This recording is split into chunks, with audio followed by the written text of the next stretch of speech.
you gaze upon a city that appears to be breathing light, its every facet shimmering like a priceless gem carefully set in the ancient heart of Europe. This is Paris, the legendary city of lights, a global beacon of romance, a vibrant crucible of art, and a culture so profound it seems to defy comparison. Yet, beneath this exquisite veneer of dazzling grandeur, there lies a stark and often unspoken truth. Almost every breathtaking vista, every iconic monument that draws millions, every cherished legacy you behold in Paris today has, at some point in its tumultuous history, been reduced to smoldering ash, mercilessly subjugated by foreign conquerors, deliberately razed to the ground, or even tragically torn down by the very citizens it was meant to inspire and protect.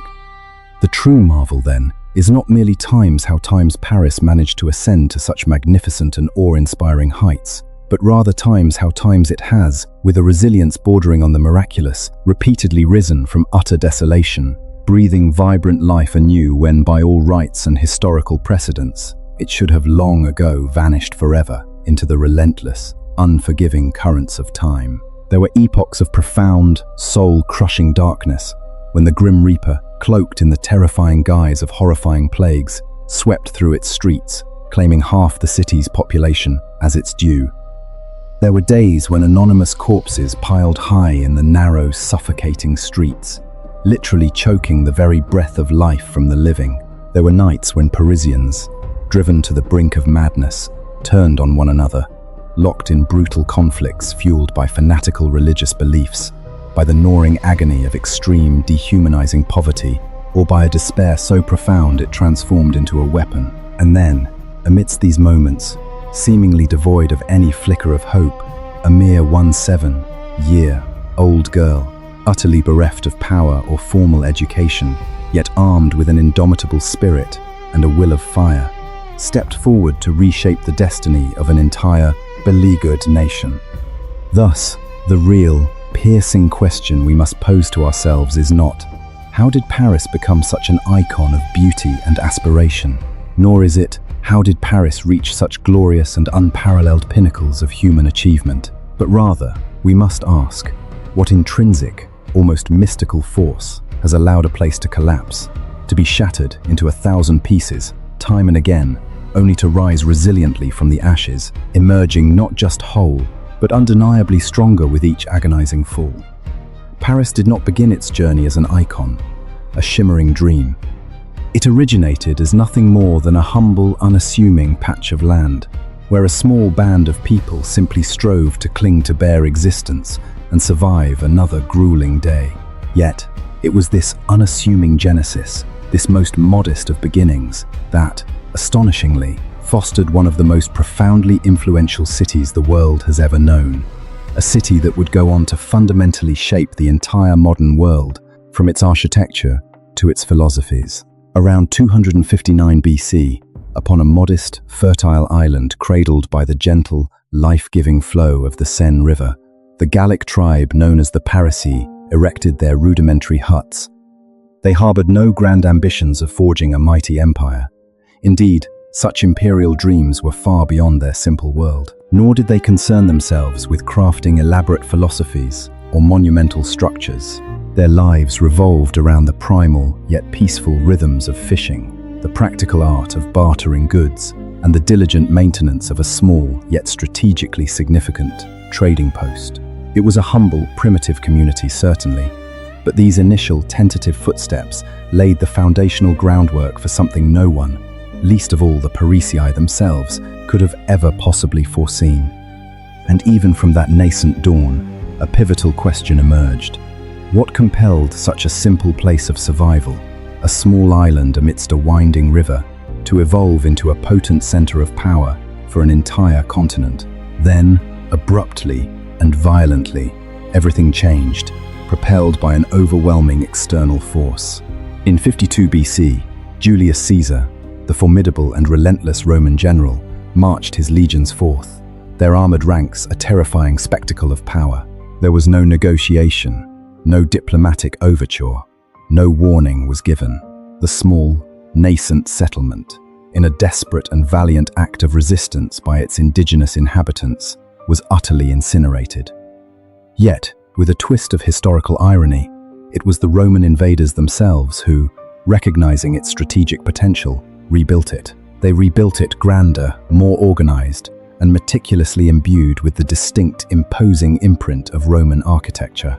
They christened this new settlement Lutetia, a rather unglamorous name, meaning the land of swamps. But within its newly gridded bounds lay a sophisticated network of roads, luxurious public baths that spoke of Roman refinement, and a colossal amphitheater capable of seating up to 15,000 spectators. This was unmistakably a Roman city, a powerful testament to the empire's might and its advanced civilization.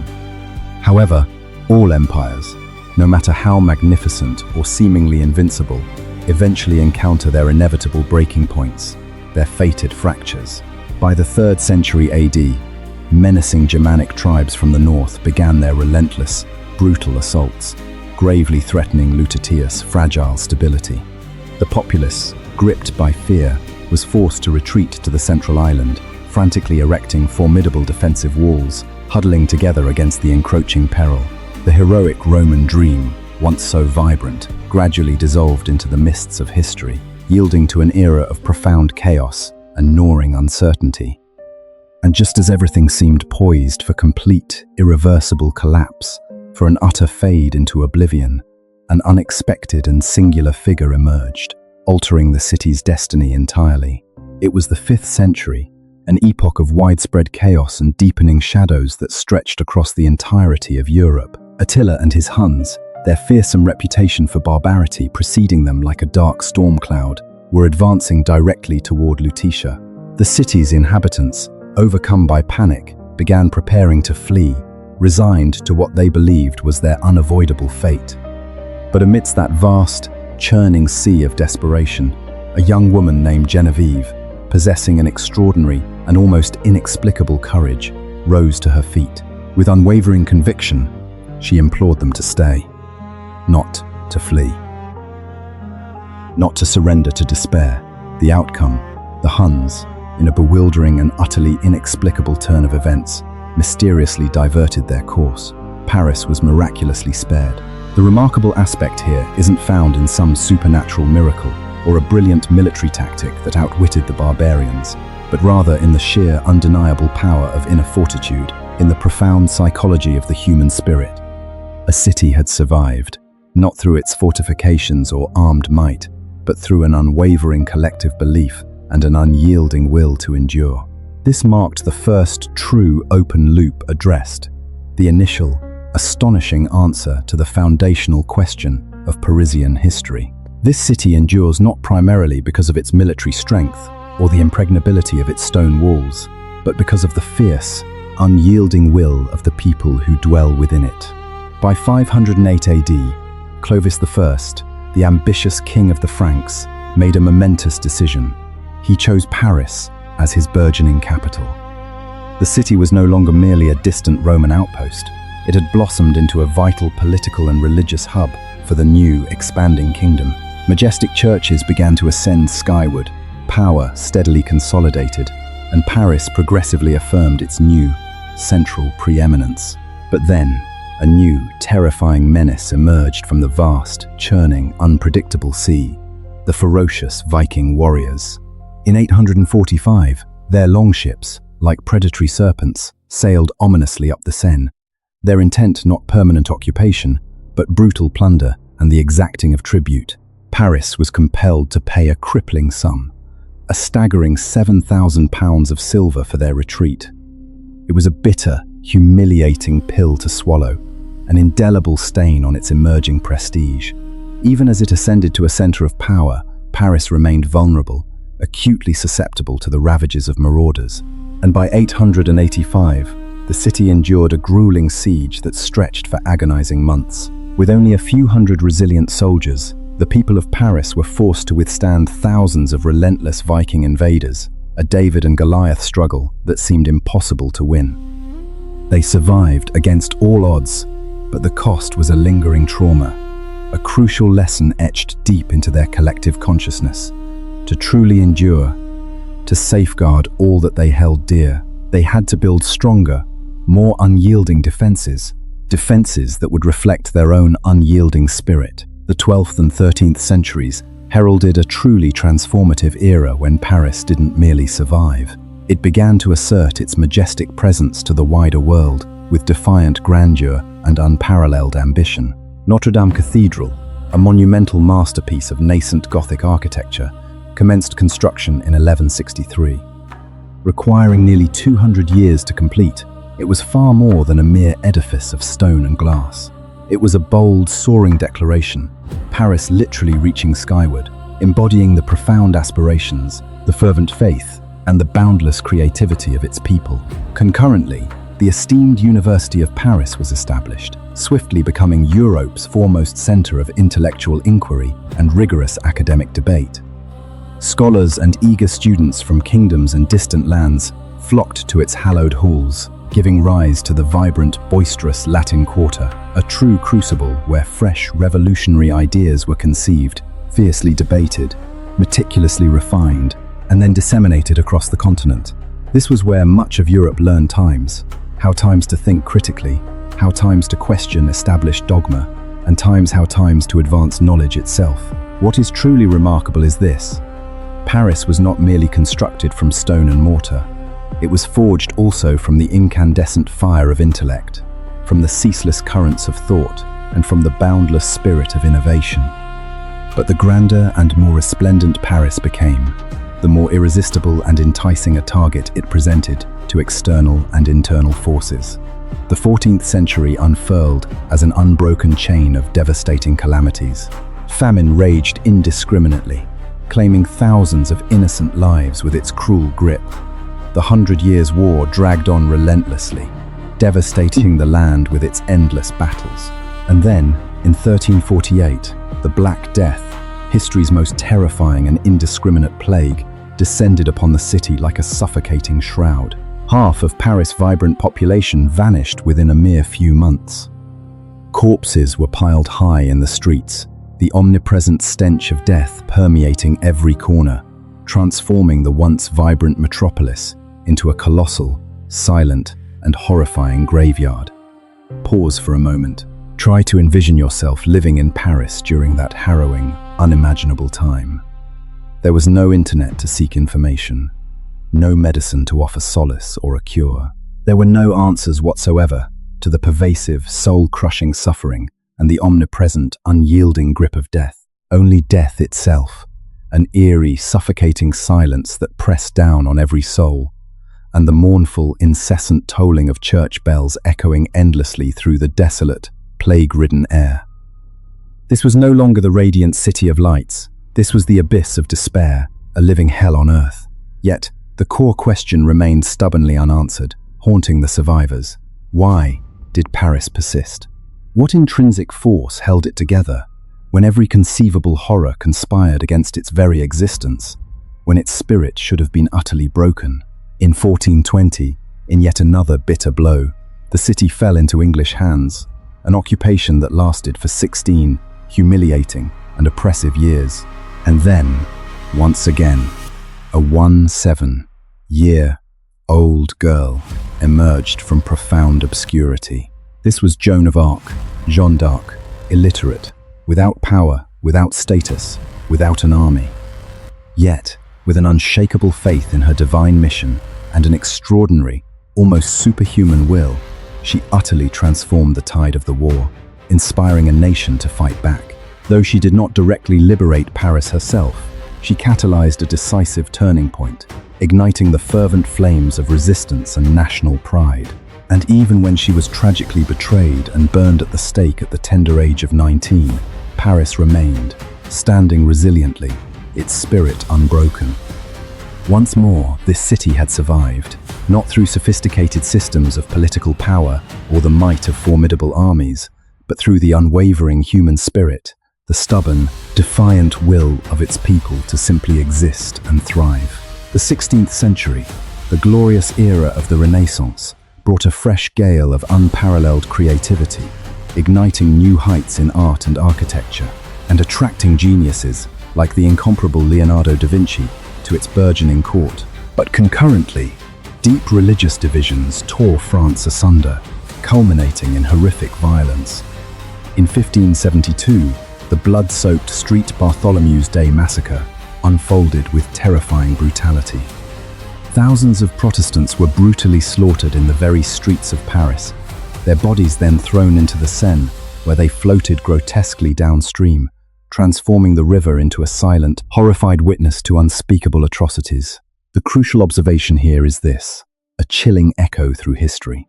Paris was not merely attacked from without by foreign invaders. It was actively, devastatingly tearing itself apart from within, consumed by brutal and self-destructive internal conflicts.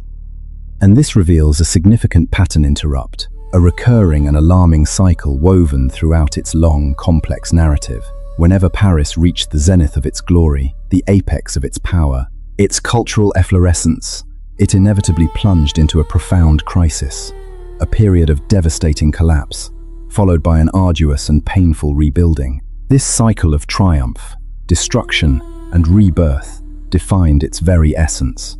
By the 17th century, Paris had solidified its position as the absolute epicenter of European power, culture, and influence. King Louis XIV, the legendary Sun King, transmuted power into an art form, forging an unprecedentedly opulent and meticulously controlled court. Yet, strangely, he chose to relocate his royal court to Versailles, a magnificent, sprawling estate situated far outside the bustling, vibrant walls of Paris. Why? Because he harbored an underlying, deep-seated distrust of Paris, a city too intimately acquainted with rebellion, with the simmering embers of revolution perpetually burning just beneath its dazzling surface. The 18th century bore witness to the explosive birth of the Age of Enlightenment, a dazzling intellectual era heralded by the revolutionary ideas of Voltaire, Rousseau, and Diderot concerning liberty, human rights, and the supremacy of reason. But beneath this glittering veneer of intellect and philosophy lay a harsh, undeniable reality that simmered with discontent, extreme poverty, rampant disease, and cemeteries overflowing with the anonymous remains of countless ordinary citizens, their struggles unheard, their lives forgotten. The people, pushed to their absolute breaking point by centuries of oppression and inequality, began to question authority, to rail against profound injustice, their voices growing louder, more defiant. And in 1789, they acted, their pent-up fury no longer containable. Erupting like a volcano, the Bastille fortress, a stark and hated symbol of absolute monarchy and despotic rule, was stormed. Not primarily for its strategic military value, which was minimal, but for its overwhelming symbolic significance, a declaration of defiance against tyranny. The French Revolution had begun. The king was executed. The queen was executed. Tens of thousands were sent to the guillotine in a horrific frenzy of bloody purges, as the revolution consumed its own children. Paris transformed into the grand, blood-soaked stage of history, a crucible where lofty ideals of liberty and equality were conceived, yet also a place where humanity descended to the most extreme depths of violence and self-destruction, an embodiment of both humanity's highest aspirations and its darkest capacities. Then Napoleon Bonaparte, a figure of monumental ambition, strode onto the scene. He built, he reformed, he expanded Paris with a visionary zeal, transforming it into the radiant heart of a vast, formidable empire that stretched across Europe. But, as history repeatedly teaches us, empires rise and empires fall, and Paris, once again, found itself occupied. Again, the 19th century was a relentless, tumultuous cycle of repeated revolutions. 1830, 1848, 1871. Citizens once more erected barricades in the streets, transforming them into battlegrounds, and the city, tragically, battled itself in brutal, internecine civil conflicts, shedding its own blood. But the strange, deeply remarkable truth is this: it was precisely within these periods of chaos, these devastating destructions, and these furious revolutions that Paris somehow, inexplicably, reinvented itself, emerging not just surviving, but stronger than ever before, a phoenix rising from its own ashes. The Belle Époque, the beautiful era, burst forth in a flourish of unprecedented creativity and joy. Art blossomed with masterpieces from luminaries like Monet and Renoir, capturing light and life in revolutionary ways. And the Eiffel Tower, a structure initially ridiculed by many as grotesque, useless, and an eyesore that marred the Parisian skyline, defiantly ascended to become a global icon, instantly recognizable as a symbol of Paris and France itself. This, again, is another powerful pattern interrupt. Things initially scorned as mistakes, as aberrations, as fleeting follies. Sometimes, these are precisely what define the future, becoming eternal, beloved symbols that outlast their critics. The 20th century delivered two devastating world wars. Paris was occupied by Nazi Germany, its streets echoing with foreign boots. Jewish citizens were rounded up and persecuted with chilling efficiency. A courageous resistance movement, a network of heroes, operated in the shadows, quietly and fraught with extreme danger, chipping away at the occupation. And in 1944, Paris was liberated, shaking off the yoke of oppression with jubilant cries. But freedom, it must always be remembered, never comes without an immense cost.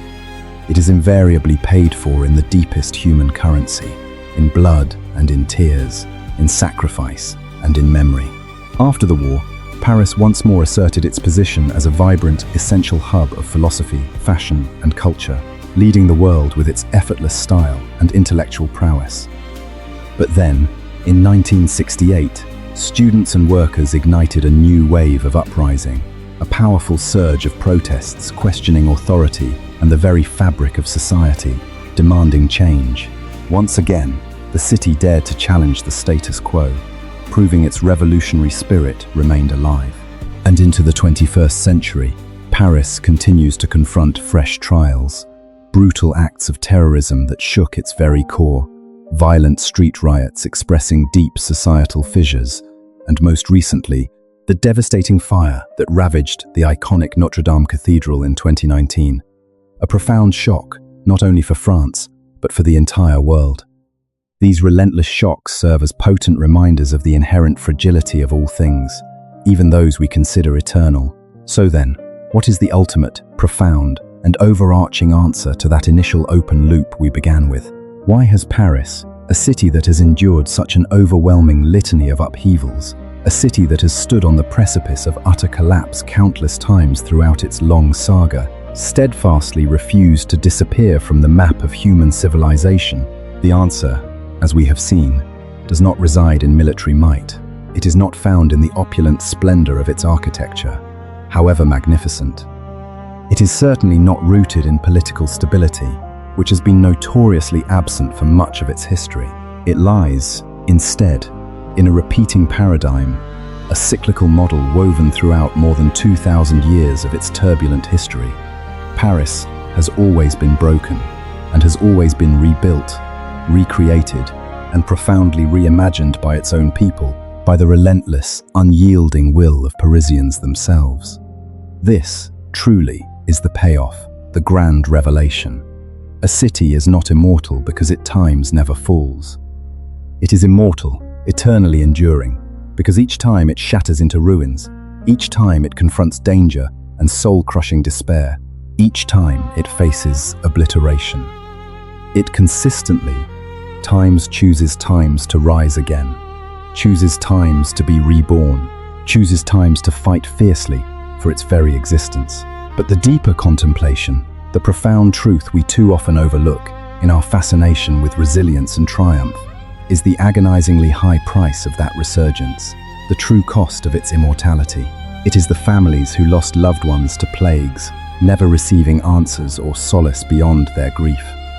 It is the mothers who watched their sons swallowed by the maelstrom of war and revolution, never to return to their waiting arms. It is the countless ordinary people, nameless and unrecorded by the grand sweep of history, who faced life and death choices every single day, to stay or to flee, to remain silent or to speak out, to survive at any cost or to preserve their dignity, their humanity. Paris was not built solely by great kings and powerful rulers, by architects and master strategists. It has been preserved. It has been perpetually reforged by anonymous individuals, by the common man and woman, through their sweat, their tears, and their very blood. And this is what subsequent generations so easily forget. As we gaze upon its beauty, we tend to fixate on the majestic architectural wonders, the glittering symbols, the breathtakingly beautiful photographs that capture its serene perfection. But we tragically overlook the immense suffering, the profound sacrifices, the ceaseless struggles that painstakingly, agonizingly created them. My personal perspective is unequivocally clear. The history of Paris is not merely a narrative of glory and triumph, of beauty and art. It is a profound, stark reminder of the true cost of progress, of the arduous, often cruel, and always blood-stained path toward greatness. No city becomes truly great without paying an exorbitant price. No society advances without navigating fierce conflicts, without enduring painful, often violent revolutions that tear at its very fabric. And no generation enjoys the sweet fruits of progress without standing upon the silent, often forgotten sacrifices of generations past, whose names are lost, but whose efforts endure. The most crucial aspect of this epic tale, then, is this: what do we times learn from it all? If there is one singular lesson that Paris, this incredibly resilient, defiant city, wishes to impart to the world, to all of us, it is this: you may not always be able to control what happens times you, the external forces that bear down upon your life, your society, but you always possess the intrinsic, undeniable power to choose how times you react, how times you confront them, how times you respond to adversity. You can run, accepting defeat, allowing fate to dictate your future, or you can stand your ground, face it head-on, and rebuild from scratch, brick by arduous brick. You can remain silent, resigning yourself to fate, letting your voice be unheard. Or you can raise your voice, even if it is but a tiny whisper in a vast, overwhelming sea of humanity, for that whisper can ignite a storm. And sometimes, it is precisely these small, seemingly insignificant choices made by ordinary people in extraordinary times that ultimately determine history, that indelibly shape the future for generations yet unborn. If this story has prompted you to view the past in a different, more profound light, to recognize the echoes of history in our present, take a moment to reflect. In today's world, as we, too, confront instability, deep divisions, and relentless, rapid change that challenges our very foundations, who will we times choose to be? How will we times react? And if you wish to continue exploring historical narratives, not merely to catalogue events, but to deeply grasp their profound significance, to see the present with clearer eyes and prepare for the future with greater fortitude, wisdom, and courage, then stay with us for the journeys ahead. Because every city, every civilization, every human being holds within them invaluable lessons that we have yet to truly master, waiting to be discovered and applied.